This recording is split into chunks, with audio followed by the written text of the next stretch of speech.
danger, danger. 뚜루뚜 알람이 경고해. 거기서 멀어져야 해. 나나나나나나. Hi guys.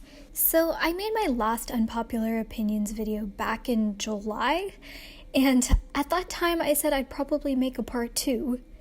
Now that it's finally October, I feel like it's finally time for me to make a part 2.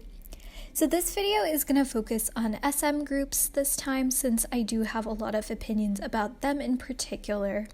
So without further ado, let's just get on into the video. Do I even need to explain this? The biggest problem I have is with the lyrics of the songs. Most of SM's Korean lyrics are pretty well thought through, but when it comes to the English ones, it feels like they let a 10-year-old write them. I like NCT, but you cannot tell me that you think I've been walking with the cheese that's the queso is good. Also, I feel like most groups have songs in their discographies that would just be better suited for a US debut. For example, even though they didn't promote the song anywhere besides their concert, I'm pretty sure Really Bad Boy was considered Red Velvet's US debut, but the song just wasn't something that I thought would appeal to the general US public. They should have just made Bad Boy their US debut, since they performed an English version of it anyways at KCON.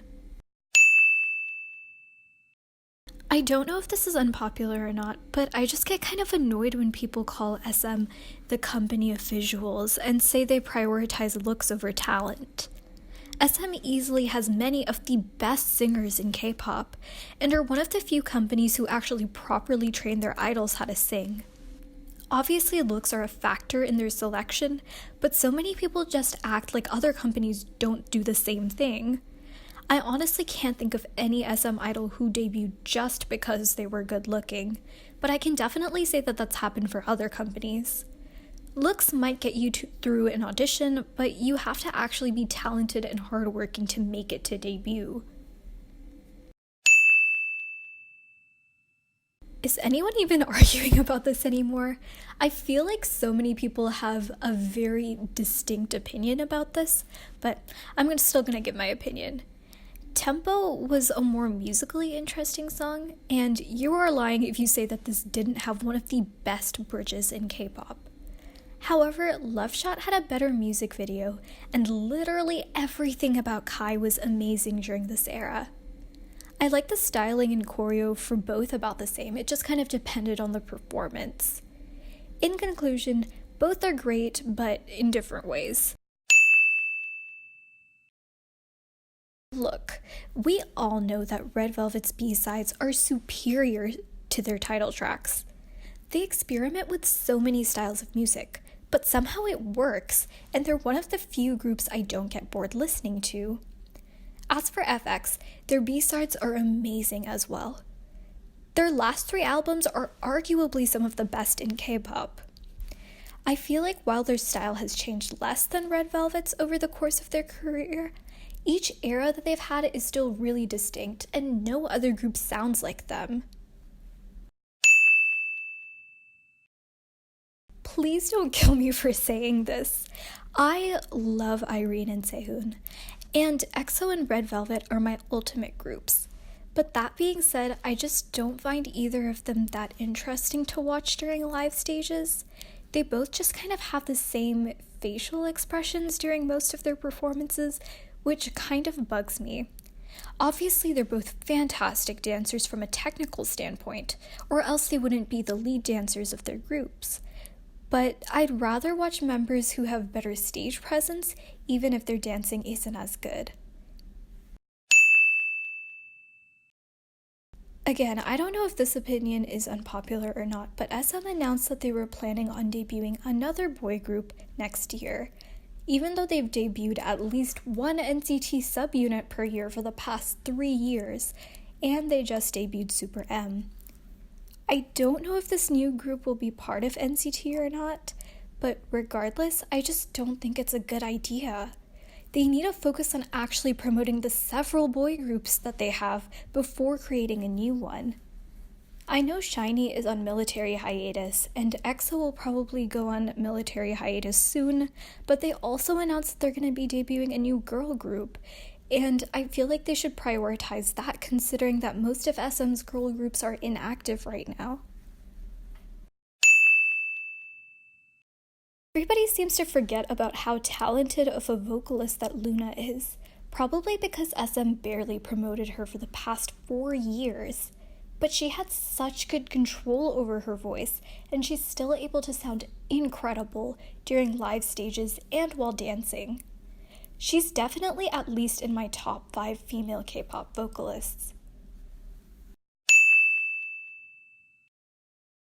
Honestly, Tell Me What to Do might be one of the best videos in K-pop, period. How the cinematic masterpiece only has 19 million views perplexes me. It has such a captivating storyline, and the cinematography is absolutely incredible. Not to mention, I get chills whenever I hear the song. This video is probably tied with Monster and Bad Boy for my favorite SM music video, but those have well over 200 million views, so I'm wondering why this masterpiece hasn't received the same kind of attention. Look, I know there was a lot of drama surrounding the song's release, but the song itself is a bop.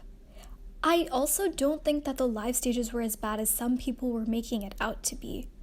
I think if Mr. Mister was released today, a lot more people would really like it.